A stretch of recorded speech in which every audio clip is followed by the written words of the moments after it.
I only need two things repeated to me over and over again. Why you would hire a life coach if they weren't also a psychic too. And different chord progressions that I can solo over. Today we're talking about the latter, and I think this is an important lesson in being able to solo with chord changes and just seeing how minor pentatonic is super helpful and how you can kind of juxtapose that with different chord changes, right? So what we're going to do is we're going to make two different loops that we're going to solo over. Okay, this is going to be in the key of A major, and then just talking about what we can do over these changes. So first of all, we're going to need two chord progressions, all right? The first one is going to be a 4, 3, 2, 1 in A. So the chords are going to be D major, 7, C sharp, minor 7, B minor 7, A major 7. You can replace those with triads if you don't have class. It's fine by me, doesn't bother me. And then the second chord progression is going to be E7 to F sharp, minor 7, okay? So let me lay these down with loop pedals real quick. 1, 2, 3, 4.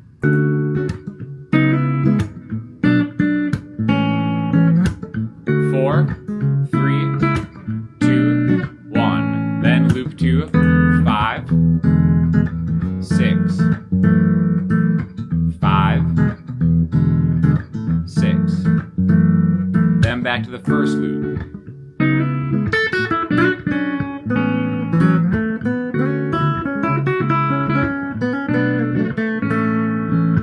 Alright, now you might be wondering how I just did two loops with one pedal. Well, I'm using the Pigtronix Infinity 3. This is my favorite one because you can do two separate independent loops, which we're going to be going back and forth. Great for performance, great for practice. Also rocking out the entire Pigtronix thing. They also sent me their new tuner pedal, which is amazing because it's just a tuner pedal, and the new Cosmosis Reverb, which I'm using lightly. Alright, so I'll talk more about that later, but I want to talk about these chords first. Okay, so in any key, there are 7 main chords that you use. I almost said 7 major chords, but there's only 3 major chords, right? So in the key of A major, we have 1 chord is A major, 2 chord is B minor, 3 chords is C sharp minor, 4 chord D major, 5 chord E major, 6 chord F sharp minor, the 7 chord is G sharp, half diminished, back to A. Check out my Patreon if you want to learn more about that. We're going to assume that you know how to make chords. This is about soloing over these chords, alright? So it's like, alright, well, what do I play if I have this first 4, 3, 2, 1 progression? Well, I think the easiest thing to do is to find the relative minor. We've talked about this in other videos, but in case you don't know what that is you take your root note chord. I said this is in the key of A, right? So here's the A right here on the low E string, 5th fret. Go back 3 frets, and then that's the 2nd fret of the E string, and then put the minor pentatonic shape on it. So 2, 5, 2, 4, 2, 4, 2, 4, 2, 5, 2, 5. Now the reason that's so great is because it sounds good over anything. In fact, I'm going to play just in this position, and I'm really just going to focus on the D, G, and B strings, right? So 2, 4, 2, 4, 2, 5. And I'm going to play these notes, just the minor pentatonic, over each of the loops, right? So here's loop A.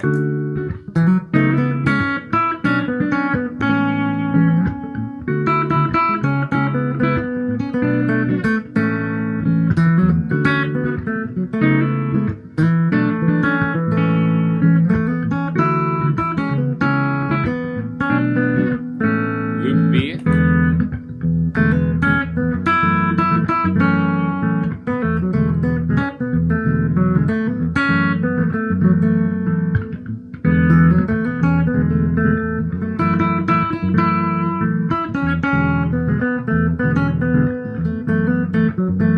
And again, you can kind of hear there's definitely a difference in the way that sounds, even though I'm using the exact same notes. And that's why it's really important to think of the chords behind what you're doing.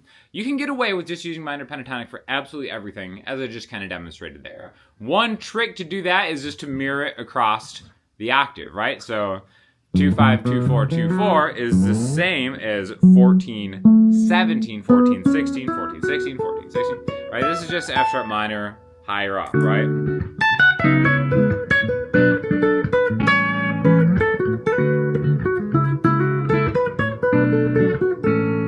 Okay, so that's cool, but I think it's a great place to start, but it is a little bland, and it doesn't really bring out what's cool about chord progressions because you're not really thinking about chord tones. Even though you're landing on different chords, on different chord tones, you're not really having a cohesive way to practice over the changes and stuff like that, right? So that's why I think it's important to maybe just take what you know about minor pentatonic and then think a little bit about mixing that in with how you might play a chord arpeggio-wise, because an arpeggio is always going to give you the chord tone in whatever you're doing, all right? So that first chord progression goes from here to here to here to here, and it kind of leads you to this A major 7. So let's combine an arpeggio using just the notes from that chord into what we did minor pentatonic-wise, all right? I think my favorite shape right here is this because it's really easy to see, conceptualize. You don't have to play it all at once. This is an A major 7 chord voicing. If you take it from the bottom, 4 on the high E string back, it's just a staircase. 4E, 5B, 6G, 7D. Again, so this is our root note, and it just goes staircase style, right? Right back up there. Just like how usually you have to take a staircase up to the psychic life coach's office. They generally can't get the real estate on the ground floor. You have to go to the second floor. And you always wonder what the people on the ground floor in the accounting services are thinking when they have to, like, you know, take all the crystals and stuff up the stairs. But again, that's besides the point. There's our major 7 chord. Oh. All right, so maybe now I'm just going to think of, all right, I'll do all this cool stuff in minor pentatonic, but then I'll slide into something a little different, right? So what I did right there is I went backwards through minor pentatonic. I landed on that 4th fret on the G string, and then now it's like, all right, well, I'm going to connect this note right here with this chord shape right here. 4G right here to 6G right here. So again, there's my shape. And again, that's going to be my bridge into it. So what I can do is if I'm playing minor pentatonic, I can think of that going into the shape. I don't have to play the shape all at once. I can just think of that as a move, right? Because there's my A on the high E string, and then I go back, and then I play the shape. So when I do that,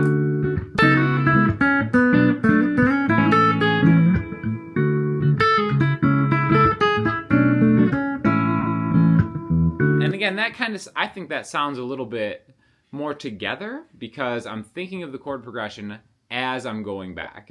And again, you can endlessly noodle, and that's a great really way to practice with anything. But it's just one quick idea that you can do that is combining 2 different schools of thought, all right?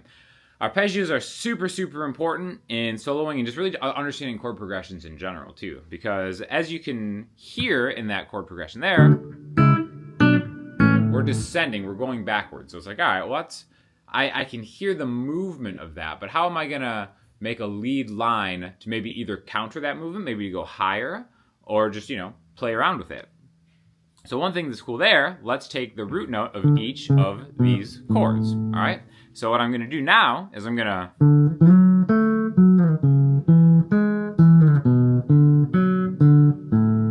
all right, I'm just gonna trace out everything that I just did. So I know I started on a D major chord. So a really quick arpeggio that you can do for any major chord is like this.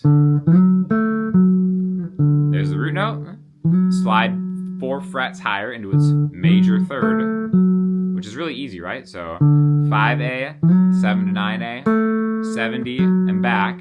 And then for the minor chords, it's the exact same thing except a minor 3rd, so 3 frets higher. Okay, and I can follow the chord progression like that.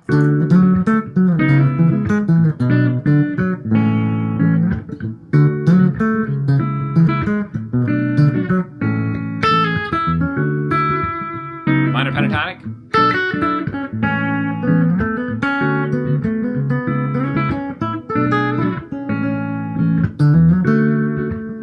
Octave.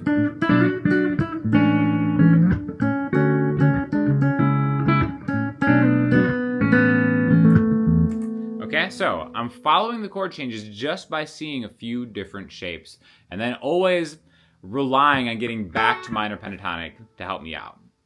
Now, what's interesting about this is let's change those chords. The 2 different chords we haven't used that in the second loop is going to be an E7 and an F sharp minor. Now, the cool thing about this is F sharp minor is our relative minor, so we can always just kind of hang out in F sharp minor pentatonic, and that's always going to sound good, but it will sound a little bit different, right? So here's that E7.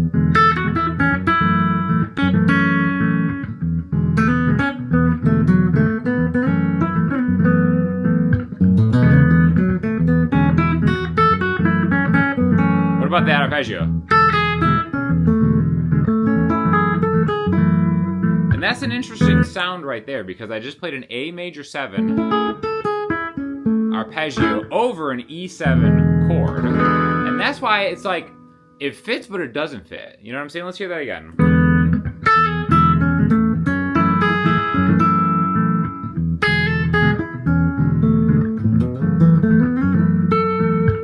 And that's what I think is interesting. That's what gets kind of lost in a lot of like chord soloing videos or lessons, is those notes all are in the same key, but does it feel right? To me, it doesn't feel right. Maybe for a split second, it can be cool because it's like, we got a lot of conflict going on between a bunch of notes in these chords, and they have common chords, right? Like, or notes, like there's an E in E major and A major, so it's not all like a mess. It doesn't sound bad, but I think that first example was an example of how it sounds a little more cohesive.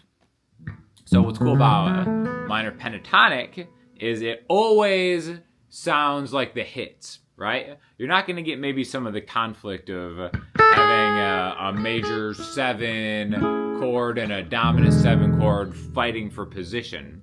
But that's why it's really helpful to learn your chord tones. So you might want to do, it's like, all right, that's a 5 to a 6 right there. Maybe I'm going to take a higher voicing of 5 to 6 here, and then think from a higher arpeggio standpoint. So I know that with this E7, I can play a little higher up on the neck. So here's the E on the A string, and that's what makes it special right there. There's the major arpeggio that we did before, but it has what's called a flat 7. Okay, so 7 on the A string, and then 7 on the G string are going to be what's special about that chord, right? That's what makes it a dominant 7, having a flat 7.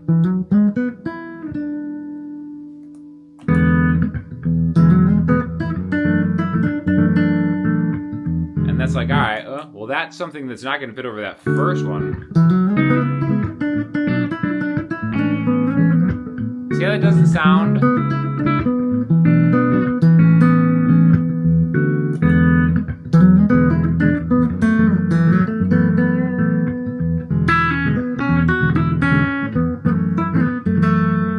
And then as soon as you get into the proper chord progression, that second chord progression, I think it sounds a lot better. So like I said, that's something that you might just want to experiment with, because thinking in 2 different chord progressions that don't share chords but are in the same key is a really great way to kind of just really differentiate the sound of chord tones from a minor pentatonic sound. Like maybe you've heard people say, oh, minor pentatonic sounds kind of boring or bland. Well, I think it always sounds good. It always sounds right.